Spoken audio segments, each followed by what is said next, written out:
Também boa tarde. Eu tenho uma grande alegria de compartilhar esse tempo de falar com a companheira Vera Baroni e agradeço em nome do SOS Corpo, mas também das outras organizações, Gestos, Grupo Curumim, Mirim Brasil, Coletivo Mangueiras e o Yala Mucage, a possibilidade de participar dessa audiência pública que é da maior relevância e a possibilidade de trazer aqui uma experiência de produção do conhecimento e de experiências de tratamento dessa epidemia da Zika, mas também dessa tríplice epidemia, que é a Zika, a dengue e a chikungunya. Elas não podem ser pensadas de maneira separada, porque na vida concreta das mulheres e do cotidiano, elas vivem essas três epidemias juntas e as três epidemias impactam sobre a integralidade dos direitos e da vivência das mulheres. Impacta na sua saúde sexual e reprodutiva, impacta na sua saúde de uma maneira geral, na sua saúde psíquica, no seu trabalho. Muitas mulheres têm a sua condição de renda, de trabalho, de autonomia econômica profundamente afetadas em função desse contexto. E nós precisamos, portanto, pensar sobre o enfrentamento e as políticas públicas para o conjunto dessas epidemias que têm causas comuns, estruturais, e também pensar políticas públicas que acolham a integralidade das necessidades das mulheres que foram acometidas por elas. Eu penso que isso é um ponto fundamental para o nosso debate. Essa experiência que nós temos aqui, e eu falo a partir da experiência específica do SOS Corpo, que foi uma experiência de produção do conhecimento e de escuta das mulheres, que foi realizada em parceria com grupos de mulheres de territórios profundamente afetados por essas epidemias, a dengue, a zika e a chikungunya.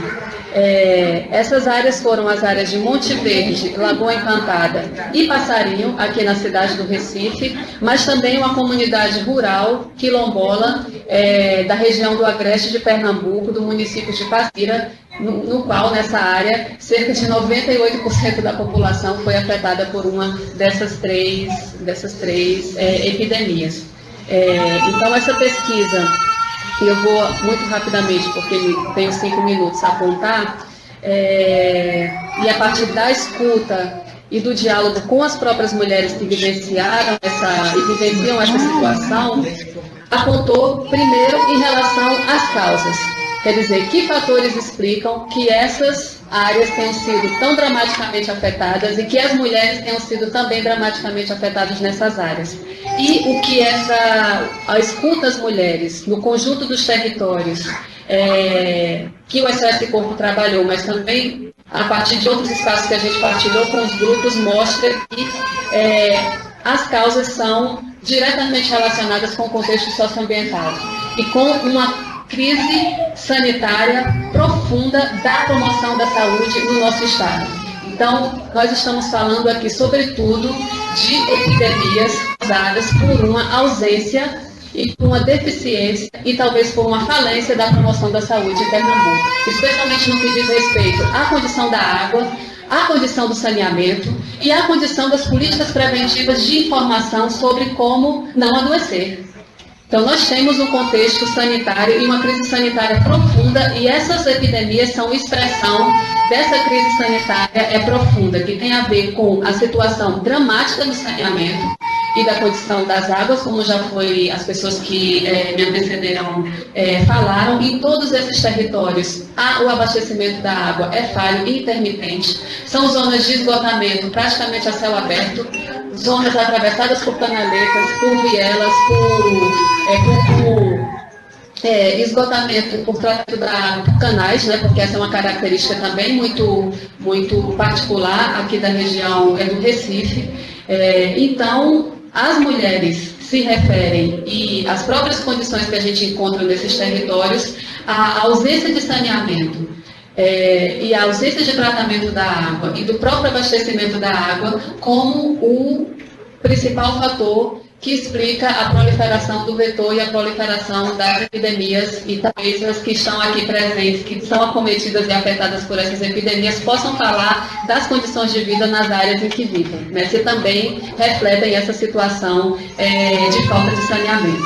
Então, nós temos uma condição que expressa, a nosso ver, o racismo ambiental de que falou a Vera. Não à toa, são áreas majoritariamente ocupadas, né, áreas de moradia da população negra aqui na nossa cidade e no nosso estado. Então, nós temos, sem sombra de dúvida, um problema a enfrentar estrutural, que é um problema tanto da promoção da saúde, e para isso a gente precisa de investimento público, né? Essa é uma área em que não há certamente interesses de financiamento empresarial tanto, né, como em outras, e precisamos também enfrentar o problema da desestruturação que nós encontramos também nesses territórios dos serviços de atenção básica. As mulheres que nós escutamos, foram 100 mulheres, a partir de entrevistas e de rodas de conversa e de grupos de discussão, relatam que os serviços de atenção à saúde nas suas áreas estão profundamente precarizados. Então, elas não entraram. Quando começaram a sentir os primeiros sintomas de uma dessas 3 doenças, e nós também, como no caso da pesquisa realizada, da escuta realizada pelo Yala Mukage, na sua grande maioria, as mulheres falaram, dessas 100, que foram acometidas pela chikungunya. Em seguida, pela zika. E ao longo da sua trajetória de vida, pela dengue. A grande maioria delas já teve dengue. Não nos últimos 12 meses, mas ao longo da vida. E eu acho que o relato sobre ter tido dengue já é algo quase naturalizado, como se fosse parte da trajetória de vida das pessoas que vivem nessas comunidades, nessas localidades. E eu penso que isso é algo extremamente político e importante da gente refletir. Porque nós não podemos naturalizar a zika e a chikungunya como naturalizamos a dengue. E a dengue, ter tido dengue, é algo completamente banalizado. Então, a gente está realmente vivendo hoje as consequências mais drásticas de um processo que tem décadas e que hoje enfrenta um momento absolutamente crítico. Então, a grande maioria das mulheres que nós escutamos fala que, tendo sido acometida pela chikungunya, não encontrou no serviço de saúde um apoio. O diagnóstico é absolutamente falho e ausente. Muitas delas reconhecem que tiveram uma dessas 3 doenças em função das informações que ouviram na televisão, mas não em função de um diagnóstico que tenham tido do serviço de saúde. E essa situação de ausência de diagnóstico gera perguntas e sofrimentos psíquicos profundos, porque isso é um fator que a gente precisa também prestar atenção. A maioria delas, especialmente as que tiveram zika e chikungunya, não sabe a doença que ele tem. Não sabe para onde caminha essa doença. Não sabe que novos sintomas vão surgir. Muitas delas, depois de 6 meses já com chikungunya, começaram a ter queda de cabelo. E ficaram profundamente assustadas, porque não sabiam que aquele sintoma estava relacionado à chikungunya.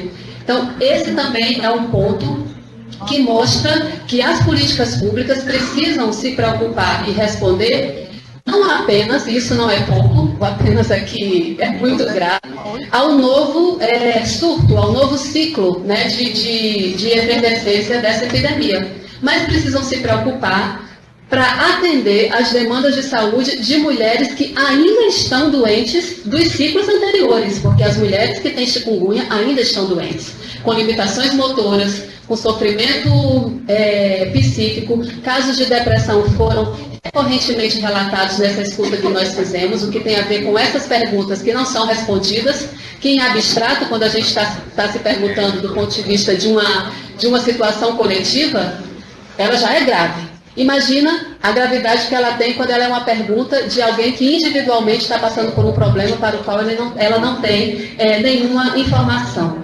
Então, esses aspectos refletem que as políticas públicas precisam enfrentar o controle do vetor e evitar um novo surto, e isso precisa acontecer pela garantia das condições de promoção da saúde, mas também responder às demandas de saúde de mulheres que estão doentes há cerca de 1 ano. Continuarão doentes com a série de necessidades de saúde a serem acolhidas. Por fim, eu queria falar que essas epidemias e o que a gente encontrou como resultado desse processo de escuta mostra que também preciso que as políticas públicas, fundamentalmente, voltem também o seu olhar para as mulheres como sujeitos que vivenciaram esse processo e como sujeitos que estão arcando com as suas consequências. Então, são as mulheres, no conjunto dessas comunidades, que arcam com os problemas da falta de saneamento. Nós encontramos nesse processo que são as mulheres, por exemplo, que realizam a limpeza urbana, não só das ruas, como das canalentas. Então, é o tempo da vida das mulheres que é apropriado pela ausência das políticas públicas. O mesmo no caso das pessoas que são acometidas pelas doenças, que são cuidadas pelas mulheres, já que o serviço de saúde não responde. Isso gera sobrecarga. O mesmo no caso das mulheres com crianças com microcefalia, que têm um conjunto de demandas que não são atendidas, não contam com o apoio dos serviços públicos, que já são insuficientes em outras situações. E, por fim, é importante que a gente... um outro elemento de sofrimento que nós encontramos profundamente relatado na experiência dessas mulheres é que elas também se sentem culpadas e em sofrimento porque agora dependem do cuidado de outras pessoas. Em geral, não existem outras pessoas que cuidem delas.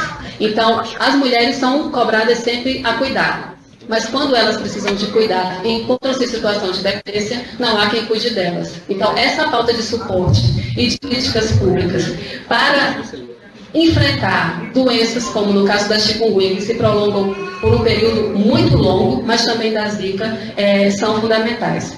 Só para finalizar, acho que a gente precisa realmente focar na responsabilidade e em que políticas públicas são necessárias a partir da experiência das mulheres, porque o que essa escuta também nos mostra é que as mulheres se sentem muito responsabilizadas, elas mesmas, por atitudes de controle doméstico do mosquito, e nas condições em que elas vivem não são capazes de suprir a falta de investimento do poder público em saneamento, como se sentem também responsabilizadas pela doença que tiveram. E acho que a gente tem que enfrentar essas epidemias com as políticas públicas. Não pode ser mais controlando o corpo das mulheres ou se apropriando do tempo e da trajetória das mulheres que esse enfrentamento tem que se dar. É isso, obrigada.